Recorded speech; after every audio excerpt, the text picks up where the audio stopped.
Após apagões em São Paulo, Lula quer ter mais controle das agências reguladoras. PL dos supersalários pode ter efeito contrário e manter privilégios. Eu sou Mano Ferreira. Eu sou Débora Bizarria. Já deixa o seu like, comente, compartilhe esse episódio, seja no YouTube ou nas plataformas de podcast. Está começando o Livrescast.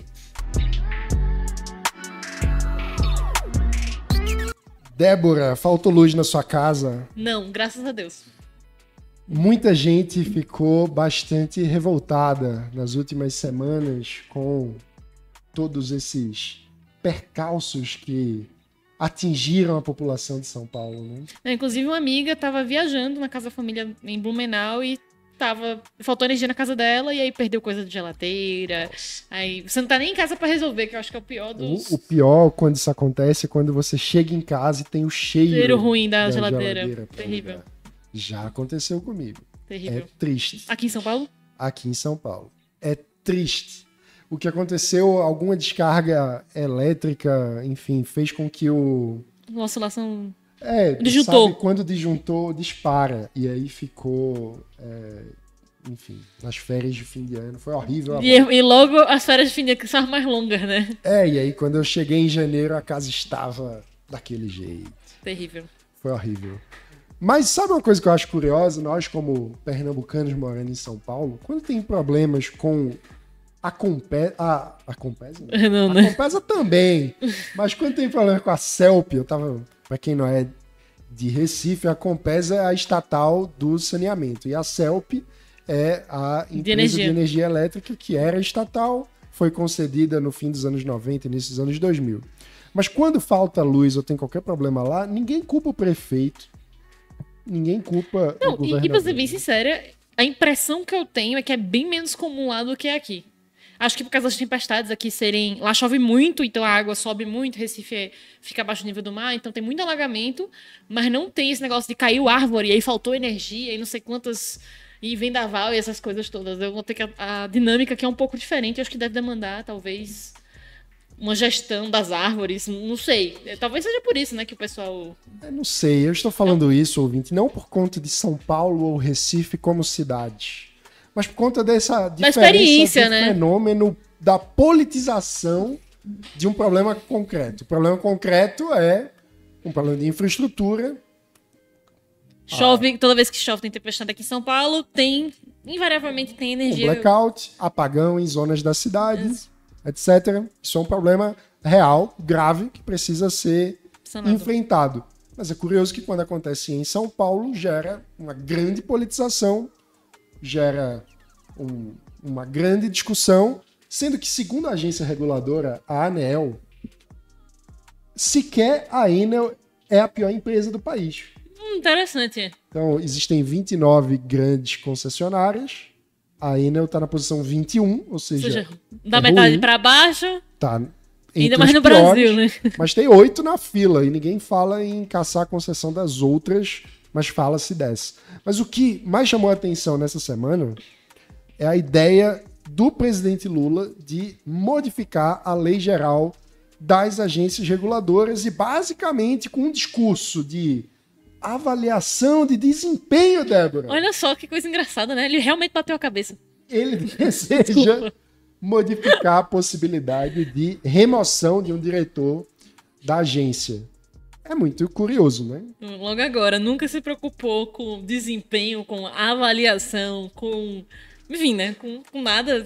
Porque, vale dizer, eu queria... Acho que voltar uns passos atrás, é importante a gente lembrar de qual é a posição do Livres nesses assuntos de concessão, privatizações, etc.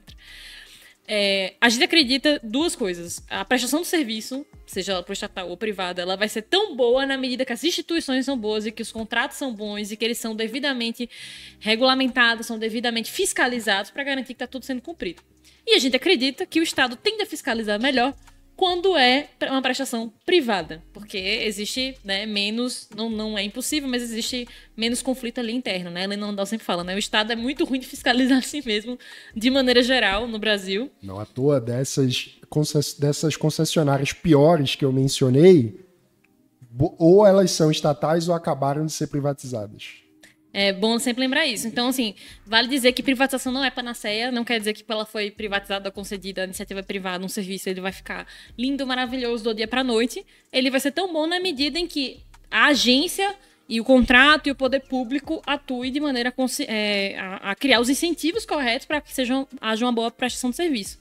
Eu falo isso por quê? Porque daí revela a importância da agência reguladora, né, ter boas pessoas técnicas, pessoas que estão preocupadas com boa prestação de serviço público, e não só políticos indicados por amiguinhos. Eis a questão. E aí, o presidente Lula se referiu aos diretores da ANEEL atuais como bolsonaristas influenciados por empresários. Fecha aspas.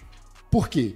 Porque não há coincidência entre os mandatos dos diretores das agências reguladoras e o presidente da República. Ou seja, as indicações feitas pelo governo, aprovadas pelo Senado, para diretores das agências, ela é feita de forma fracionada. Qual o objetivo disso? Fazer com que haja mais estabilidade. Porque se muda o governo, mudasse toda a composição de uma agência, ou se a composição da agência mudasse toda de uma única vez... Você gera instabilidade e aí você, né, tem descontinuidade de política, enfim. Isso é muito ruim. Como a gente conversou naquele episódio sobre o Banco Central também. É o mesmo princípio. Exatamente. Então, para fortalecer a capacidade institucional de prestação do serviço público essencial, a gente precisa apostar no império da lei, na estabilidade, na segurança jurídica. Inclusive, para que o mercado seja efetivamente atrativo para mais players, né? Então, quando a gente fizer uma concessão, empresas de outras partes do mundo, né, o maior número possível de empresas, deseje prestar o serviço, né? Porque aí a gente tendo mais opções, a gente pode escolher uma melhor do que a 20ª? A 21ª. Que é a 21ª. Eu acho que é isso. Exatamente. Muito, muito curioso, né? Agora, você acha que... Como é que você avalia esse projeto? Porque o governo falou em fazer essa mudança da Lei Geral das Agências para modificar a possibilidade de remoção de um diretor, supostamente por avaliação de desempenho, e também outra discussão é essa mudança de momento da indicação, né, para fazer com que os mandatos coincidam com a troca de presidente da República. Isso é muito ruim, né? Não, a coincidência particularmente é ruim. A questão do desempenho, sei lá, seria uma forma de criar um mecanismo de impeachment, mais ou menos, baseado em avaliação de desempenho. Hoje, em tese, já existe previsão, só que não por avaliação de desempenho, né? Existe previsão por improbidade, por algum tipo de denúncia. Crime de responsabilidade de maneira geral. Ou mesmo um crime de não cumprir a sua obrigação legal do cargo. Que é um crime de responsabilidade. No final das contas, acho que é um pouco por aí. Mas o que eu quis dizer é que não precisa ser corrupção, né? Sim. Mas se é um desvio da conduta técnica adequada para a qual a agência se destina, já estaria justificada a cassação do mandato. A questão da coincidência dos mandatos acho que é a coisa mais preocupante, porque, como a gente falou, a gente discutiu, né? Existe a necessidade de ter estabilidade nas políticas e que elas não sofram as turbulências ali de período eleitoral, onde a gente começa a discutir as coisas de uma maneira um pouco muito, né? Não um pouco, muito apaixonados. E aí você tem naquele, sei lá, período de 2 anos, dependendo de qual é a agência, ou um pouco menos, um pouco mais, você tem esse lag. E quando acabar o mandato do presidente, daquele presidente, ou se começar o próximo, o cara ainda fica mais um pouquinho de tempo. Enfim, tem esse equilíbrio que a gente discutiu no episódio do Banco Central. E eu acho que se vai passar ou não, acho que vai depender muito de como o Centrão, ou de como o governo vai vender essa bola pro Centrão. Se o Centrão vê como uma coisa, Lula tá querendo botar os amigos, não sei o quê, acho difícil. Mas se o Centrão enxergar a oportunidade de capturar as agências, aí eu acho que tem uma chance desse projeto avançar. Um detalhe de bastidor importante, Gilberto Kassab, presidente do PSD, que sai da eleição municipal como... Fortalecidíssimo. Exatamente, uma grande eminência parda do Centrão, deu declarações de que é contra essas mudanças e vale lembrar, o PSD é também o partido do Alexandre Silveira, ministro de Minas e Energia do governo Lula, que é a favor da proposta. O PSD sempre com o pé em cada canoa. Então aguardar cenas dos próximos capítulos e ver como é que esse projeto vai se desenrolar, né? Ver se essa também é uma prioridade do governo, porque tem muita coisa aí circulando nesse finalzinho de ano, né? Não só a regulamentação da reforma tributária, tem outras coisas sondando e rondando o governo aí. Outros detalhes. O governo tem uma indicação a ser feita desde maio. Nós estamos gravando em outubro e a vaga não foi preenchida? Não foi preenchida porque o governo não formalizou uma indicação. E segundo Alexandre Silveira, ministro de Minas e Energia, o motivo da não formalização é articulação política. Então é a tentativa de criar um nome de consenso junto ao Senado. Ou seja, já estamos falando de um indício muito grande de politização e de não cumprimento da obrigação por parte do governo federal. Um outro detalhe curiosíssimo é que no dia anterior ao apagão, onde estava o ministro Alexandre Silveira? Onde estava, mano? Na Itália, participando de eventos junto com a Enel.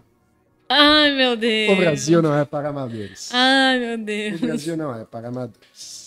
Eu achei que tu ia dizer que ele foi ver alguma missa com o Papa, Vaticano, essas coisas. Porque às vezes é umas coisas assim, né? A Enel é uma empresa italiana e lá estava ele... Sim. Tava lá ele confraternizando com os regulados. Nas palavras de Malu Gaspar, curtindo os regabofs. Ela é muito boa, né, a Malu? Muito boa nos termos que usa. Pois é. Mas outro assunto essa semana que chamou muita atenção é o PL dos super salários, mas por um motivo. A princípio, obviamente, nós aqui no Livres defendemos avaliação de desempenho nas políticas públicas, defendemos contenção do ritmo de crescimento dos gastos públicos e também defendemos, nesse contexto, o combate a privilégios. Entre os privilégios mais absurdos que temos no Brasil estão os super salários do funcionalismo. Contudo... Houve uma descoberta, né? Queria dar o crédito. O Bruno Caraza fez um artigo muito bom na segunda-feira da semana que a gente está gravando, fazendo uma análise interessante. Quer dizer, olha, o PL Super Salários, na verdade, cria tantas exceções e ao colocar essas exceções na lei, na verdade, certifica e ratificaria, né, se fosse aprovada, os privilégios que a gente quer combater e que o projeto foi inicialmente criado para combater. Então... Vale dizer, Bruno Caraza é um dos maiores especialistas no Brasil nesse assunto, privilégios. Ele é autor do livro País dos Privilégios, né? Então é um grande defensor do combate aos privilégios e uma grande autoridade nos pormenores de como esses privilégios se dão. E aí você pode estar se perguntando, mas como assim? O PL de super salários feito para controlar e limitar os super salários pode acabar sendo um tiro pela culatra, legitimando ou legalizando privilégios. Basicamente, o ponto é o seguinte: hoje, esses super salários, os grandes pagamentos à elite do funcionalismo, ocorrem driblando o teto constitucional, que é um limite de remuneração previsto na Constituição, baseado no salário que recebem os ministros do Supremo Tribunal Federal. Como é esse drible, Então, Débora? como é o truque? A gente chama de penduricalho, não é à toa. Aí o cara recebe lá uma pessoa X, né? Recebe um juiz, uma pessoa do Ministério Público, recebe um salário. E aí ele quer ganhar mais. Mas aí ele vai esbarrar no teto, né? Que é o salário do ministro do Supremo Tribunal Federal, que é de 44 mil. Mas o cara quer ganhar mais e ele quer pressionar o setor público para dar um aumento para ele. Como é que eles fazem? Eles fazem, mas eu mereço, eu tenho que me mudar para o interior para trabalhar, né, no meu cargo, esse é meu cargo, então eu mereço um auxílio aluguel, né, moradia, um auxílio moradia, ou uma indenização por alguma coisa que eu gastei. Enfim, coisas que todo trabalhador precisa pagar quando tem um emprego, né? Enfim, roupa, plano de saúde, muitas vezes, às vezes tem um acordo, mas enfim, auxílio moradia, vários penduricalhos desses, a gente paga do nosso bolso, o trabalhador paga do bolso. No serviço público, algumas carreiras, vale dizer que não é o grosso do serviço público, algumas carreiras específicas através de lobby, né, literalmente lobby, de associações conseguem pressionar o poder público a conseguir as regalias. E aí, vários desses auxílios e verbas indenizatórias, que é o termo técnico, ficam por fora do teto. É um fura-teto, basicamente. Ah, não, se isso não é salário... E o pior, além de não esbarrar no teto, não se paga imposto de renda sobre esse valor. Então, às vezes, tem notícias, se você botar no Google aí, juiz recebe 1 milhão ao longo do ano. É porque não é renda, Débora. Não é renda, né? Não é renda. É só uma ajudinha aqui pra trabalhar, né? Pra Mas você estava falando, aí tem juiz que recebe 1 milhão ao longo do ano, exato. Só desses penduricalhos, né? Então, é importante falar que o mecanismo é esse. Isso tem vários danos. A gente sempre fala da questão fiscal, do gasto público, mas tem outros malefícios. Um deles é imoral e indecente num país como o nosso, que é um país de renda média. A gente não é um país rico. Você tem uma discrepância tão grande do serviço público, que é pago com dinheiro de imposto de gente pobre majoritariamente, né? Que os pobres pagam mais imposto no Brasil proporcionalmente à renda. E tem a questão dos próprios incentivos dentro do serviço público. Tem um paper que eu posso mandar depois para o pessoal botar, eu não lembro o nome do autor direito, mas tem um paper que fala que, assim, em algumas carreiras do serviço público americano, e isso pode se explicar em outros países também, o cara gasta tanto tempo com lobby, tentando ganhar mais, se organizando ali, a classe, né, se organizando, que ele deixa de fazer até o trabalho dele. Então o cara, às vezes, é bem remunerado, né, ganha acima do teto constitucional e tá preocupado com ganhar mais e de conseguir mais penduricalhos e mais coisas. Quer dizer que é todo mundo? Não. Mas tem muita gente que acaba se comportando assim porque são os incentivos, né, querendo ou não. Em outras palavras, você tá pagando, em tese, para ele trabalhar num trabalho, digamos, como promotor de justiça, como procurador de justiça, como auditor da Receita. Como funcionário de carreira do Senado, e no lugar de estar fazendo a atividade para a qual ele recebe o salário, o que ele está fazendo no seu tempo de trabalho? Muitas vezes é lobby, articulando com outros membros ali da carreira. E é por isso que essas carreiras são tão poderosas, porque eles são muito articulados entre si. Então é importante se frisar isso. A gente não está demonizando o serviço público no Brasil. O que a gente está fazendo é uma distinção que tem grupos que recebem privilégios, que recebem privilégios que são pagos pelo imposto das pessoas comuns, eu e você que está assistindo em casa, e que ultrapassa, inclusive, o teto constitucional. Aí, essa questão de dizer, não, mas não é renda, é um drible. E que deveria ser atacado por legislações que querem combater privilégios, né? E vamos ser sinceros, é uma postura parasitária. É uma postura de uma instituição extrativista. Extrativista, né? Para fazer menção ao Nobel de Economia. E a sua coluna na Folha de São Paulo. Isso, gente. Então Você pode explicar. O Nobel de Economia foi dado para Daron Acemoglu, Simon Johnson e Robinson há 2 semanas. Passada, né? Há 2 semanas, eu acho. Há 2 semanas. E o trabalho deles é falar sobre o quanto a qualidade das instituições gera crescimento econômico. E, nesse sentido, instituições que são extrativas, ou seja, você tem uma elite ali que está explorando, né, a coletividade, vamos chamar assim, né, a sociedade como um todo, para garantir recursos para si, né, que seriam instituições extrativas, essas geram menos desenvolvimento, e as que são mais inclusivas, ou seja, tem participação de mais grupos sociais diferentes, de pessoas da base, gerariam mais crescimento. Então, existe todo um corpo de trabalho, né, nisso, e o que eu acho muito legal desse corpo de trabalho de instituições é que tira um pouco daquela nossa mentalidade de ficar pensando em geografia, o Brasil não se desenvolve porque aqui é tropical, aqui é calor, ou coisas do gênero, né?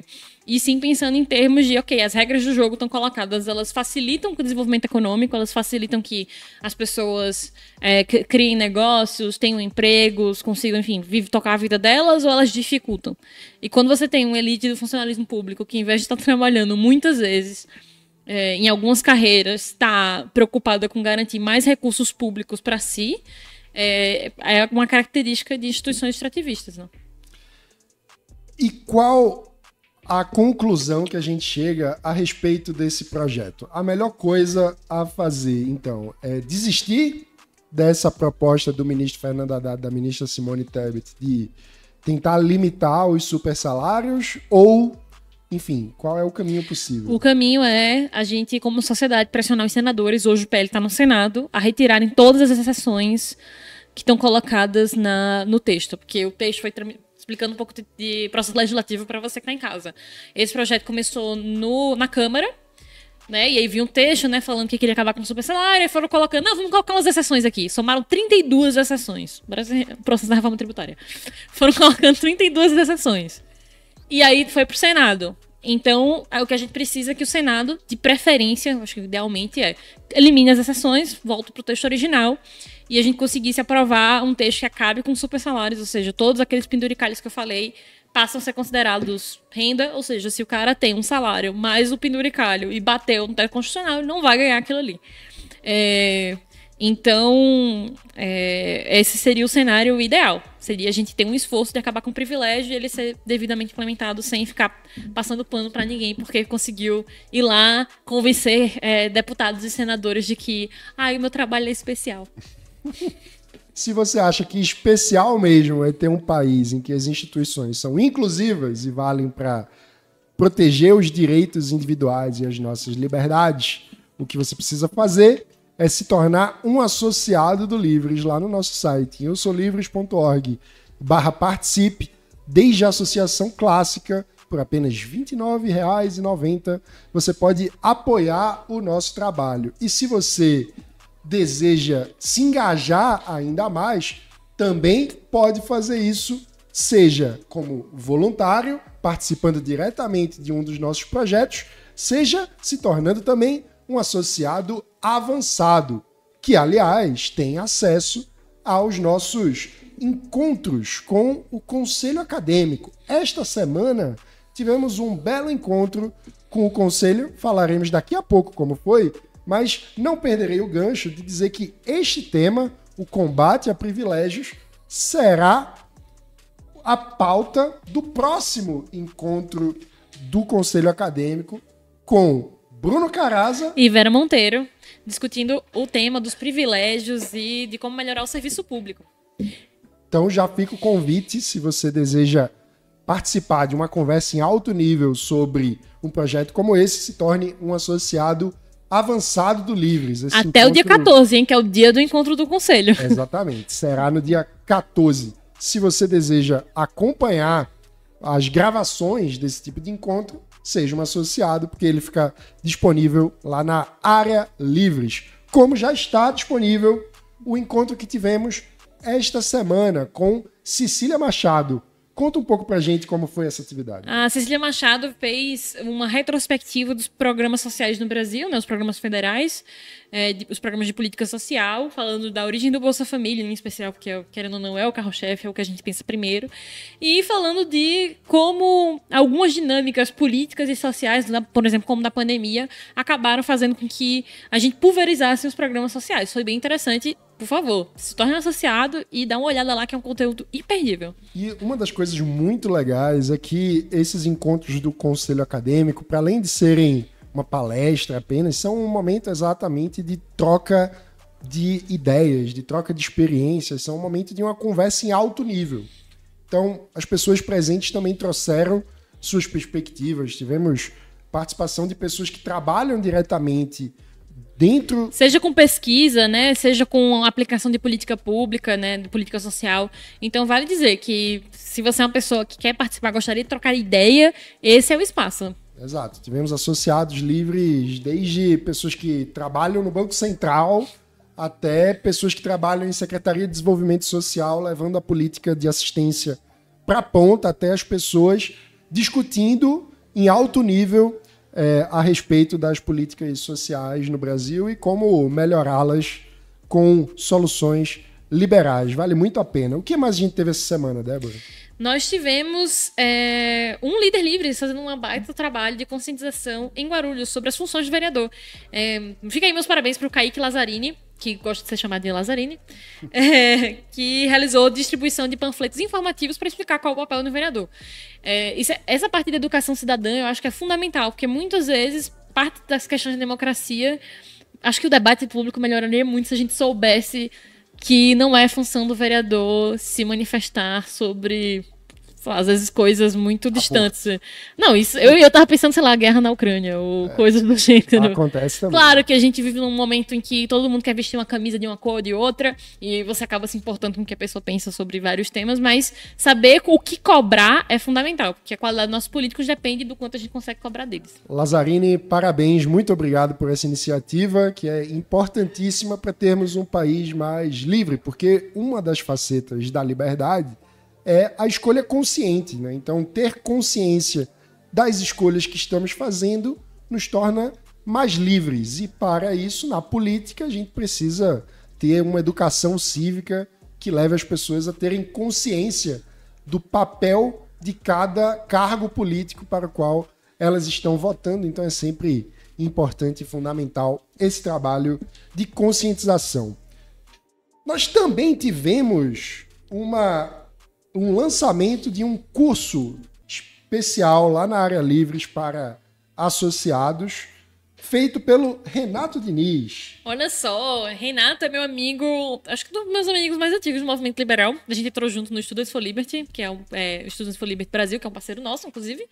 E desde aquela época ele se interessava por gestão de voluntários.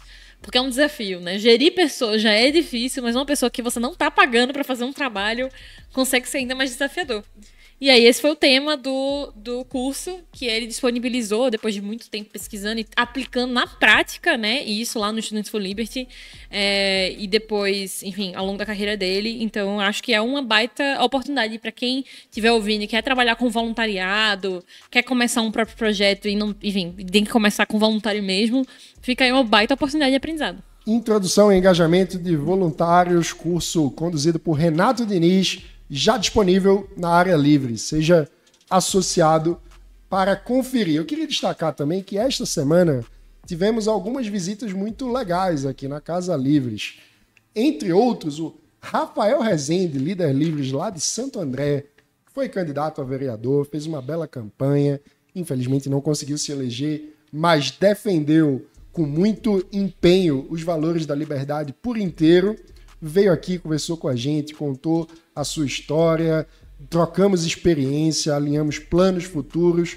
Rafa, muito obrigado pela visita e grande sucesso na jornada. Conte com o Livres, porque o Livres conta com você. Além disso, tivemos a visita da Tereza Paz Barreto, que é diretora pedagógica de um parceiro do Livres, o Instituto de Corresponsabilidade Educacional. Gravamos um Livre Entrevista, que em breve estará disponível no canal do Livres no YouTube e nas plataformas de podcast. E vale dizer, foi professora do Mano Ferreira. É verdade. E falou que ele se comportava muito bem na escola. Vale contar isso agora no finalzinho do podcast. Tereza foi minha professora na 5ª série do Cara, se tu Colégio era de comportado na Aplicação da 5ª UFPR. série, meus parabéns. Eu era. Eu sempre fui comportadinho. Que bom.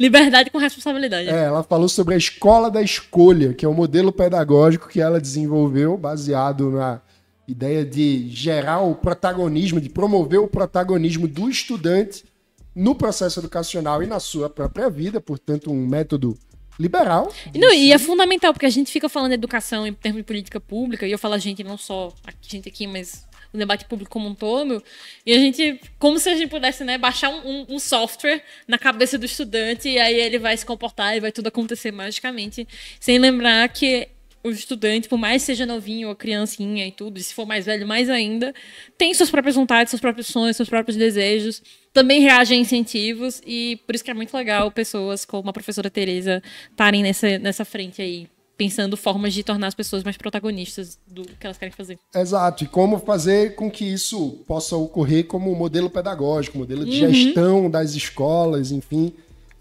esse modelo que ela desenvolveu acabou sendo o embrião daquilo que veio a se tornar o sucesso das escolas em tempo integral de Pernambuco, que virou case nacional e inclusive, nós defendemos no caderno de políticas públicas do livro. Educação integral. Exatamente. Então, em breve estará disponível nas nossas plataformas de podcast também, youtube.com/livres. É isso. É isso, gente. A gente se vê na próxima edição, que eu estiver participando, né? Que eu acho que o Magno deve voltar se tudo der certo. Magno está de volta das férias. Exato. Então, é isso, gente. Até a próxima. Até a próxima.